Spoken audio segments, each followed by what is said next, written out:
कि हमें शंकर भगवान के शिवलिंग की पूजन करनी। और एक और बात समझ लें, दो शिवलिंग का निर्माण नहीं भी कर सकते हैं तो एक शिवलिंग का निर्माण करें और उस शिवलिंग के पास में ही एक छोटा सा मिट्टी का ढेला रखकर मां जगत जननी जगदम्बा का भी पूजन कर सकते हैं। आपको नहीं बनाना दो शिवलिंग, तो एक शिवलिंग, एक मिट्टी का थोड़ा सा। ऐसा नहीं है कि मेरी माता दुर्गा भवानी पिंडी के रूप में नहीं पूजाती है। अगर मेरी माता पिंडी के रूप में नहीं पूजाती तो वैष्णो देवी में 3 पिंडियां विराजमान नहीं हो पाती। जितने जितने शक्तिपीठ हैं, आप प्रत्येक शक्तिपीठ में दर्शन करने के लिए जाएंगे तो वहां पर भी आपको पिंडी का दर्शन होता ही है। प्रत्येक शक्ति, ऐसा नहीं कि मेरी मां पिंडी के रूप में फिर पूजाती नहीं है, वो भी पूजाती है। आप जिस भाव से भजेंगे,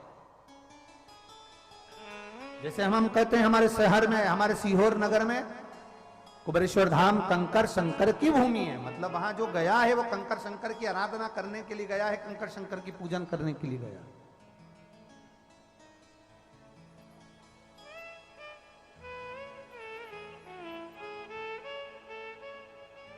और ये कंकर शंकर का प्रमाण केवल आज का नहीं, पुराना है। जब भगवान विष्णु, भगवान नारायण मृत्युलोक में देवादिदेव महादेव से कैलाश पर मिलने के लिए आए तो कैलाश पर उन्होंने पांव नहीं रखा, कैलाश से ऊंचे खड़े रहे। कैलाश पर उनका चरण नहीं रख पाया, कैलाश पर उनका पांव नहीं था, कैलाश पर उनका पांव नहीं था, ऊपर रहे। भगवान शिव ने कहा आप हमारे कैलाश पर आए हैं, दुनिया के लोग कैलाश का दर्शन करने आते हैं, चलकर बहुत दूर दूर से आते हैं, और नारायण आप कैलाश पर आए और कैलाश पर आपने अपना चरण नहीं रखा, अपना पांव नहीं रखा। भगवान नारायण की आंख में आंसू भर गए। भगवान नारायण रोते हुए आंख में आंसू भरकर कहते हैं, बाबा मैं जहां पांव रखता हूं वहां मुझे कंकर नजर आता है, जहां पांव रखता हूं वहां मुझे कंकर दिखता है, और हर कंकर में मुझे शंकर दिखता है, इसलिए मैं पांव नहीं रखता। भगवान शिवजी ने कहा, नारायण मैं तुम्हारे बिना नहीं रह सकता, तुम मेरे बिना नहीं रह सकते, तो फिर ये कंकर से क्या डरना? आप मेरे बिना नहीं रह सकते, मैं आपके बिना नहीं रह सकता। और हम दोनों जब एक दूसरे के बिना नहीं रह सकते तो आपको भूमि पर पांव तो रखना ही पड़ेगा ना। कंकर तो आपके पांव में चुभेगा।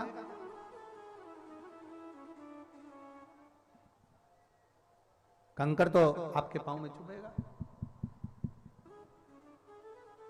जब आप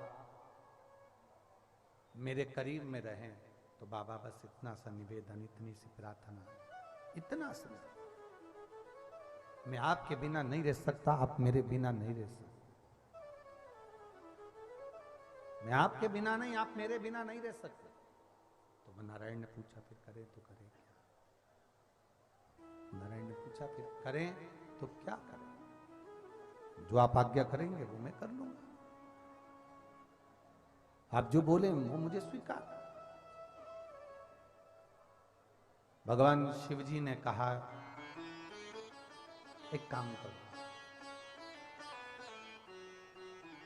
पूरी पृथ्वी पर कंकर हैं और हर कंकर में शंकर है। हम कभी भी तुमसे ये नहीं कहे आज तक कि तुम बहुत दूर जल चढ़ाने जाओ। बोला कभी? क्या कहते हैं कि आपके घर के नजदीक में जो शिवालय हो उस पर जाओ, क्योंकि सरकार भी यही कहती है, आप बीमार हुए हो, तकलीफ हुई है, बाहर के हॉस्पिटल में, शहर के हॉस्पिटल में बाद में जाओगे, पहले प्राथमिक उपचार केंद्र में जाइए। जो हमारे गांव में, हमारे नगर में, हमारी कॉलोनी में, हमारी सोसाइटी में, हमारे खेड़े में, हमारे गांव में जो छोटा छोटा हॉस्पिटल होता है, छोटा छोटा प्राथमिक उपचार केंद्र होता है, पहले अगर बीमारी है, तकलीफ है, तो पहले वहां दिखाओ। अगर आपको वहां पर दिखाया और वहां पर मालूम पड़ा कि यहाँ ठीक नहीं हो सकते, तो वहां से लिख कर दे दिया जाता है, फिर आप बड़े हॉस्पिटल में जाओ। फिर बड़े हॉस्पिटल में दिखाते हैं, तब कहते हैं कि साहब ये वाले हॉस्पिटल में जाओ। हम धीरे धीरे बड़े हॉस्पिटल की ओर बढ़ते हैं। अब इसमें कई लोग ऐसे हैं शिव महापुराण की कथा को सुनने वाले, जो कथा सुनकर मन में विचार कर लेते हैं, मुझे तो जल चढ़ाने केदारेश्वर महादेव केदारनाथ जाना, मुझे तो अमरनाथ जाना है, मुझे तो यहां जाना है, मुझे सोमनाथ जाना है, केदारनाथ जाना है, मुझे कैलाश पर्वत जाना है, मुझे केदारनाथ जाना है। ये लोग प्रण कर लेते हैं। पर हम उनसे कहते हैं कि आप केदारनाथ, सोमनाथ, बाबा बर्फानी के दर्शन करने जाओ, मना नहीं है। पर उससे पहले आपके घर के पास में जो शिवालय है, आप वहां रोज लोटा भर के जल चढ़ाओ। जिस दिन मेरा केदारेश्वर इशारा करेगा, उस दिन तुम्हें दौड़ कर पकड़ कर बुलाएगा, उस दिन बुलाएगा वो। आप अपने घर के नजदीक में, आप अपने घर के नजदीक में जो शिवालय, आपके घर के पास में जो शिवालय है, आप वहां जाओ, वहां जल चढ़ाओ, वहां प्रणाम करो, फिर जाओ जब बाबा बुलाए आप। और यहां जितनी जीजियां बैठी हैं, यहां जितने जीजाउन बैठे हैं, यहां जितनी मेरे बेटा बेटी बैठे हैं, जितनी माताएं बैठी हैं, उनसे भी निवेदन करूंगा, शिव महापुराण की कथा में कभी भी जाओ, 1 रुपए का कर्जा कर कर मत जाना। 1 रुपया भी किसी से मांगकर हमें कथा सुनने के लिए नहीं जाना। पास वाले मंदिर में जाओ, 1 लोटा जल चढ़ाओ और बाबा से प्रार्थना करो, बाबा मेरा मन है, मुझे शिव पुराण सुनने जाना है, व्यवस्था तुझे करना है, क्योंकि बेटी मैं तेरी हूं, बेटा मैं तेरा हूं, व्यवस्था तुझे करना। हम जब पास के शिवालय में जाकर, पास के शंकर के मंदिर में जाकर 1 लोटा जल समर्पित करते हैं, जब हम नजदीक में जाकर भगवान शंकर को जल चढ़ाते हैं, जब हम नजदीक में पहुंचकर भगवान देवादिदेव महादेव की आराधना करते हैं, जब हम नजदीक में पहुंचकर भगवान शंकर का गुणगान करते हैं, तो शिव हमारे मन की बात सुनकर फिर कहते हैं कि अब मैं तुझे अच्छी जगह तक पहुंचाने का प्रयास करता हूं, तू मेरे करीब आया है, मैं तुझे केदारनाथ और सोमेश्वर तक पहुंचाने का प्रयास। और मेरी जीजियों, इतना सा जरूर कहूंगा इस व्यासपीठ से, मां त्रिवेणी के संगम से आप सबको कहना चाहूंगा, जितने लोग कथा को श्रवण कर रहे हैं, जितने लोग कथा को सुन रहे हैं, जब जब शिव पुराण की कथा टीवी पर आए, जब जब किसी तीर्थ में शिव महापुराण की कथा सुनने का मौका मिले, बाबा से इतना प्रार्थना जरूर करना कि मेरे जैसे ये पत्र आए हैं, ऐसी मेरे मन की कामना पूर्ण करना, तो मैं भी एक पत्र लिखकर उस तीर्थ तक पहुंच जाऊंगा, कथा को सुनूंगा, मैं भी सुनूंगा, मैं भी आपके दरवाजे तक पहुंच।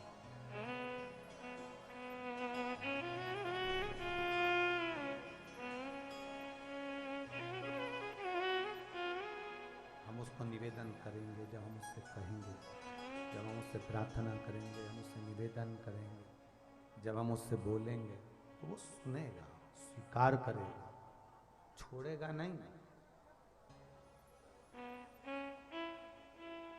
सब जितने नाते रिश्ते, कुटुंब, कबीले, परिवार, सब साथ छोड़ सकते हैं, पर जो तुमने महादेव को जिस हाथ से जल चढ़ाया है ना, तुम्हारी दुख की घड़ी में, तकलीफ की घड़ी में, वो हाथ मेरा महादेव कभी नहीं छोड़ता है, कभी नहीं। और अंत समय प्रभु आना पड़ेगा, वचन दिया तो निभाना पड़ेगा, आए ना आए प्रभु कुटुंब कबीला, अंत समय प्रभु आना पड़ेगा, वचन दिया तो निभाना पड़ेगा, अंत समय प्रभु आना पड़ेगा। यमुना जी ने मां गंगा के घाट पर शिवलिंग का निर्माण किया। शिवलिंग का एक पार्थिव लिंग का निर्माण करोड़ों शिवलिंग के निर्माण के पूजन का फल देता है। एक पार्थिव लिंग क्यों? जब हम आप जहां बैठे हो वहां पूरी बालू ही बालू, रेती रहते। आप गंगा के घाट पर गए, यमुना जी के घाट पर गए, सरयू मैया के घाट पर गए, आप नर्मदा जी के घाट पर गए, आप मंदाकिनी के घाट पर गए, आप कावेरी के घाट पर गए, वहां से आपने बालू उठाई, बालू रेत उठाकर अपने शिवलिंग बनाया। उसमें बालू के जितने जितने छोटे छोटे कण होते हैं, जितने बारीक बारीक कण होते हैं, हम ये मानकर चलें हर कंकर में शंकर है। जब इसको जोड़ते हैं तो करोड़ों कंकर जुड़ते हैं और करोड़ों शिवलिंग एक साथ पूजा जाते हैं, जिसका फल हमें प्राप्त होता है। करोड़ों शिवलिंग,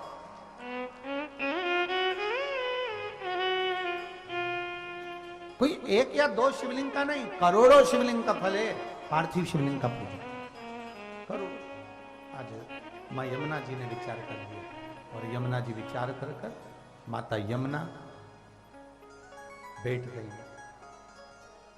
शिवलिंग का निर्माण करने के लिए। यमुना शिवलिंग का निर्माण करने के लिए जैसे ही यमुना जी बैठी, जैसे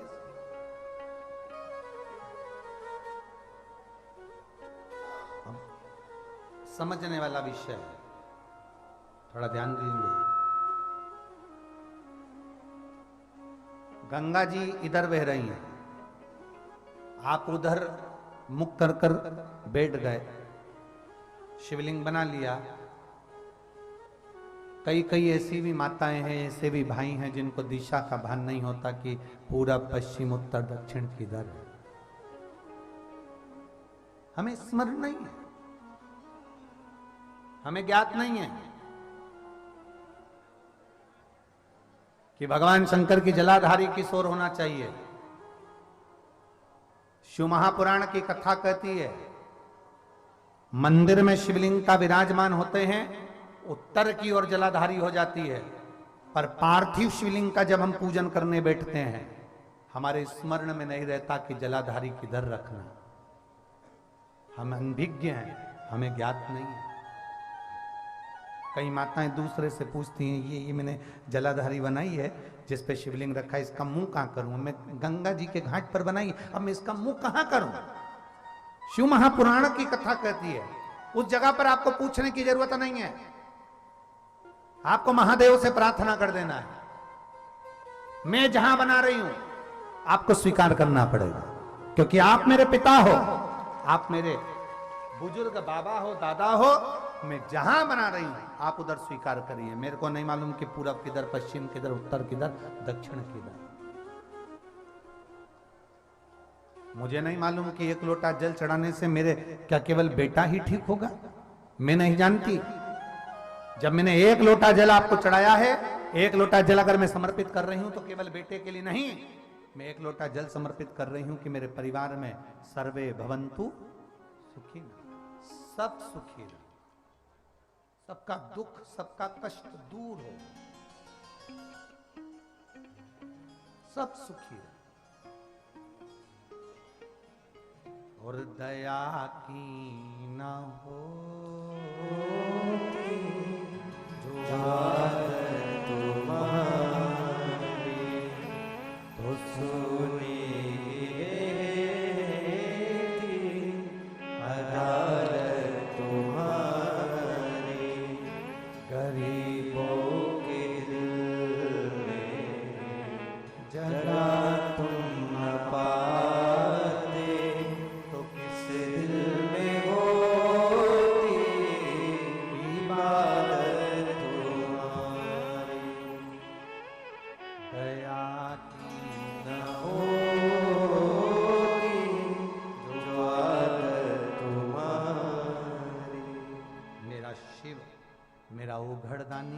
मेरा शंभू, जिसको लोग भोला कहते हैं और वास्तव में भोला।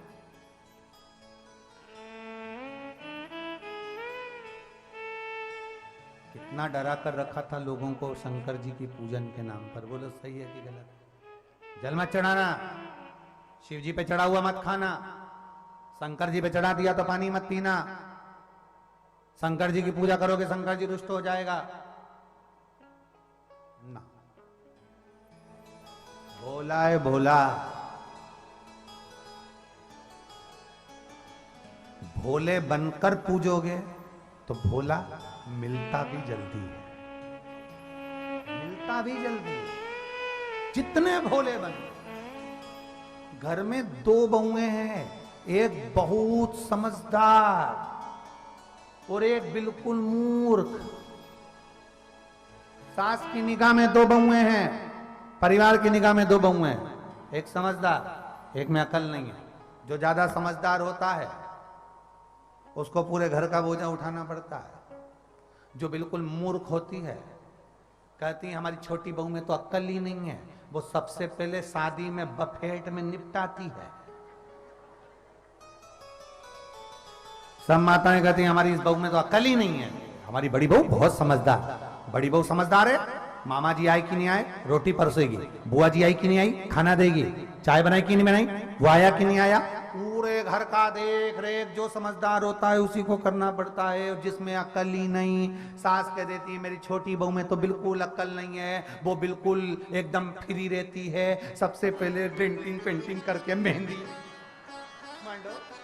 सबसे पहले डेंटिंग पेंटिंग तैयार करके मेहंदी मांडने को तैयार हो जाती है।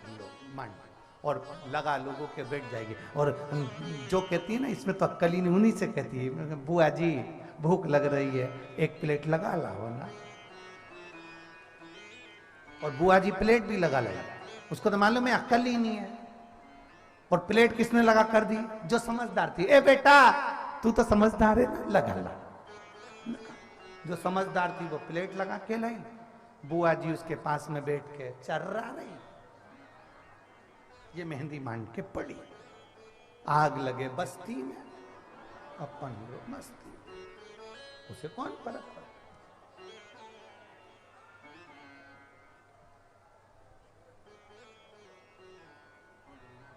समझदार नहीं बनना अपने को ज्यादा हो,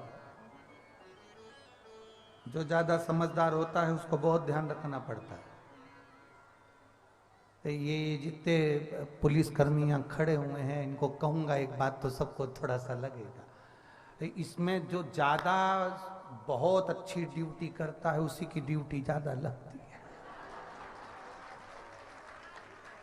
बहुत अच्छे से सवाल, बहुत अच्छे से सवाल उसी की। और जिसमें अक्ल ही नहीं, इसको मत भेजना प्रयाग, इसमें अक्ल तो वो भी यही चाहता था, अपन तो अपने थाने वाले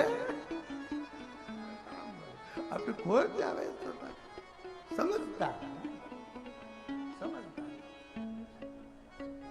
इसलिए शास्त्र कह रहा है भोले को पाने के लिए भोला बनना। क्या बनना है मुझे? अब भोला बन गए तो सहजता में बाबा देता है, बहुत सहज बन। थोड़ा समय दुख आ सकता है, थोड़ा समय कष्ट आ सकता है, कितने भी दुख के बादल छाए रहें, एक दिन कृपा का सूरज प्रकट होता ही है।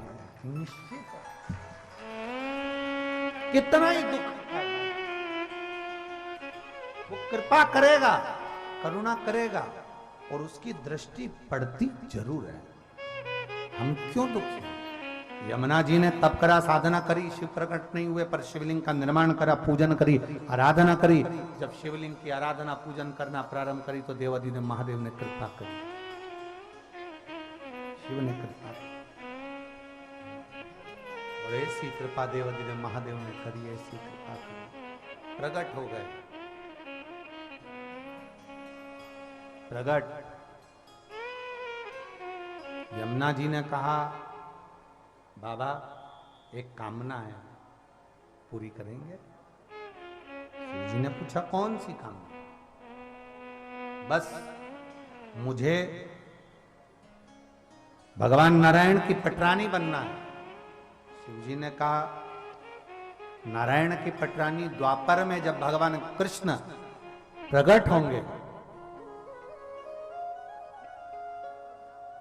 मथुरा में भगवान का जब जन्म होगा, मथुरा में जब भगवान कृष्ण प्रकट होंगे, तब आपको मैं वर देता हूं, भगवान कृष्ण की पटरानियों में यमुना, तू भी एक पटरानी कहलाएगी और तू भी भगवान कृष्ण की। पर यमुना पटरानी बन रही हैं। यमुना जी ने फिर कहा कि मैंने बस एक वर और चाहती हूं कि यहां भोले बाबा, मैंने आपको पुकारा था और आप यहां पर आकर मुझे दर्शन दिए हो, तो इस पवित्र भूमि पर भी आप विराजमान हो जाओ। बाबा भोलेनाथ जी ने कहा, यमुना तूने मुझे पुकारा है, इसलिए सारी दुनिया में जितने मंदिर हैं, भारत की भूमि पर जितने भी शिवालय देवालय होंगे, सारे मंदिर में, मेरे मंदिर में पार्वती गणेश मेरे साथ में रहेंगे। केवल एक सुजावन महादेव का मंदिर ऐसा है जिस मंदिर में पार्वती शिव जी के साथ नहीं, यमुना जी ने शिव जी की भक्ति करी थी, तो यमुना शंकर के मंदिर में विराजमान है। इसलिए आज भी यम द्वितीया के दिन सुजावन महादेव के लिए लोग जाते हैं और यम द्वितीया के दिन यमुना जी का वहां दर्शन कर कर महादेव को जल चढ़ाकर स्नान पूजन करते हैं।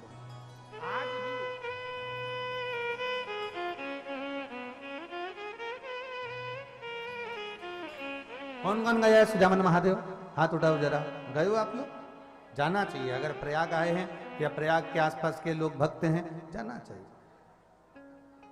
भगवान सुजावन महादेव के रूप में भगवान शिव यमुना जी के साथ में, यमुना तूने मुझे पुकारा है, यमुना तूने मेरी भक्ति करी है, यमुना तूने मेरा स्तमन करा है, यमुना तूने मुझे पुकारा है, तूने मेरी आराधना करी है, मैं यहां पर रहूंगा।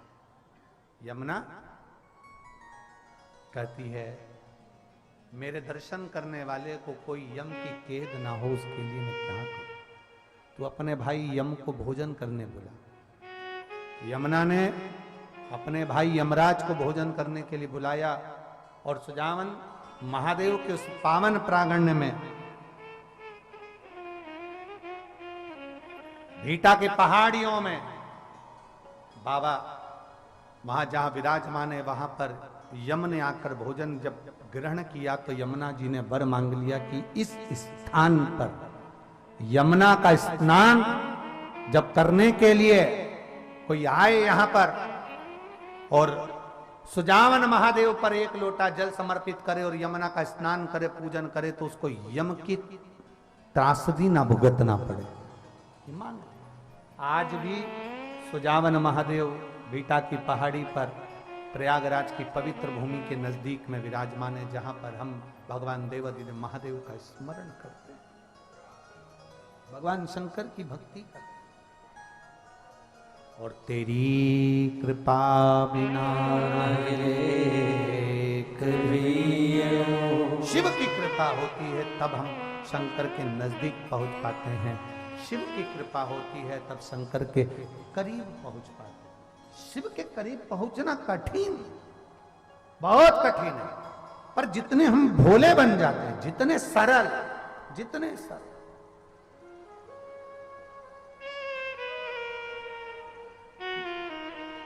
हम कहते हैं, कई बार हम लोगों ने वर्णन किया, बहुत ज्यादा आप अगर बहुत कठोर बनकर रहोगे तो दुनिया आपसे बहुत दूर होगी, बहुत दूर।